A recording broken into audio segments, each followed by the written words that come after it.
Yes breaking చూస్తున్నాం. BRS అధినేత కేసీఆర్ మాజీ మంత్రి హరీష్ రావు పిటిషన్లను తెలంగాణ హైకోర్టు విచారించింది.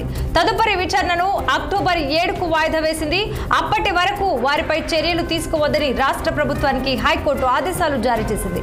కాళేశ్వరం కమిషన్ నివేదిక ఆధారంగా తమపై చర్యలు తీసుకోకుండా ఆదేశాలు ఇవ్వాలని కేసీఆర్ హరీష్ రావు పిటిషన్లు దాఖలు చేశారు. పిటిషన్లపై విచారణ సందర్భంగా కాళేశ్వరం ప్రాజెక్టు రిపోర్టుపై అసెంబ్లీలో చర్చించినట్లు కోర్టు దృష్టికి అడ్వకేట్ జనరల్ తీసుకొచ్చారు. ఇక కేసును తెలంగాణ ప్రభుత్వం సిబిఐకి అప్పగించనున్నట్లు హైకోర్టుకు తెలిపారు. ఇక సిబిఐ విచారణ తర్వాత కేసీఆర్ హరీష్ రావులపై చర్యలు ఉంటాయని హైకోర్టు అడ్వకేట్ జనరల్ వెల్లడించారు. న్యాయస్థానంలో వారు వేసిన పిటిషన్లకు అర్హత లేదని ఏజీ పేర్కొన్నారు. ఇక అయితే కమిషన్ నివేదిక ఆధారంగా సిబిఐ విచారణ చేపట్టవద్దని హైకోర్టు ఆదేశించడంతో ఎన్డీఎస్ఏ నివేదిక ఆధారంగా సిబిఐ దర్యాప్తు చేపడుతుందని కోర్టు దృష్టికి తీసుకువెళ్లారు అడ్వకేట్ జనరల్.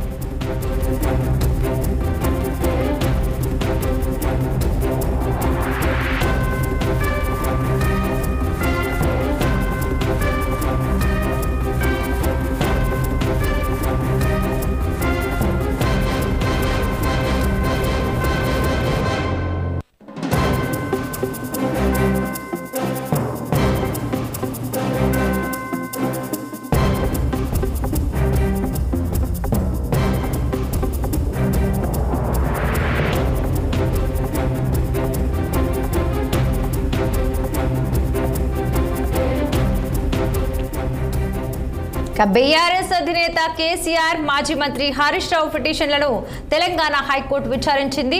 తదుపరి విచారణను అక్టోబర్ 7కు వాయిదా వేసింది. అప్పటి వరకు వారిపై చర్యలు తీసుకోవద్దని రాష్ట్ర ప్రభుత్వానికి హైకోర్టు ఆదేశాలు జారీ చేసింది. కాళేశ్వరం కమిషన్ నివేదిక ఆధారంగా తమపై చర్యలు తీసుకోకుండా ఆదేశాలు ఇవ్వాలని కేసీఆర్ హరీష్ రావు పిటిషన్లను దాఖలు చేశారు. ఇక పిటిషన్లపై విచారణ సందర్భంగా కాళేశ్వరం ప్రాజెక్టు రిపోర్టుపై అసెంబ్లీలో చర్చించినట్లు కోర్టు దృష్టి అడ్వకేట్ జనరల్ తీసుకెళ్లారు. కేసును తెలంగాణ ప్రభుత్వం సిబిఐకి అప్పగించనున్నట్లు హైకోర్టుకు తెలిపారు. సిబిఐ విచారణ తర్వాత కేసీఆర్ హరీష్ రావులపై చర్యలు ఉంటాయని హైకోర్టు అడ్వకేట్ జనరల్ వెల్లడించారు. న్యాయస్థానంలో వారు వేసిన పిటిషన్లకు అర్హత లేదని ఏజీ పేర్కొన్నారు. అయితే కమిషన్ నివేదిక ఆధారంగా సిబిఐ విచారణ చేపట్టవద్దని హైకోర్టు ఆదేశించడంతో ఎన్డీఎస్ఏ నివేదిక ఆధారంగా సిబిఐ దర్యాప్తు చేపడుతుందని కోర్టు దృష్టికి తీసుకువెళ్లారు అడ్వకేట్ జనరల్.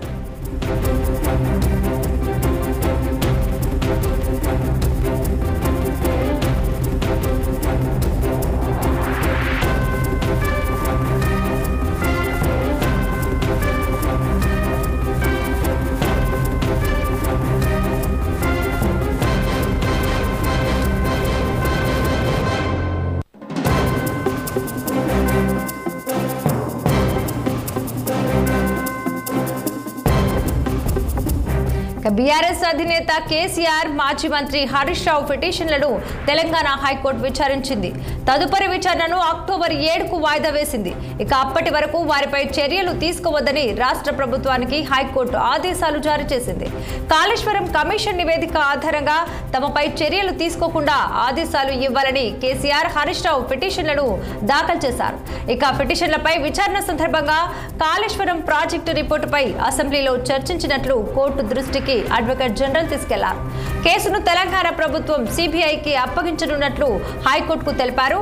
సిబిఐ విచారణ తర్వాత కేసీఆర్ హరీష్ రావులపై చర్యలు ఉంటాయని హైకోర్టుకు అడ్వకేట్ జనరల్ వెల్లడించారు. న్యాయస్థానంలో వారు వేసిన పిటిషన్లకు అర్హత లేదని ఏజీ పేర్కొన్నారు. అయితే కమిషన్ నివేదిక ఆధారంగా సిబిఐ విచారణ చేపట్టవద్దని హైకోర్టు ఆదేశించడంతో ఎన్డీఎస్ఏ ఆ నివేదిక ఆధారంగా సిబిఐ దర్యాప్తు చేపడుతుందని కోర్టు దృష్టికి తీసుకువెళ్లారు అడ్వకేట్ జనరల్.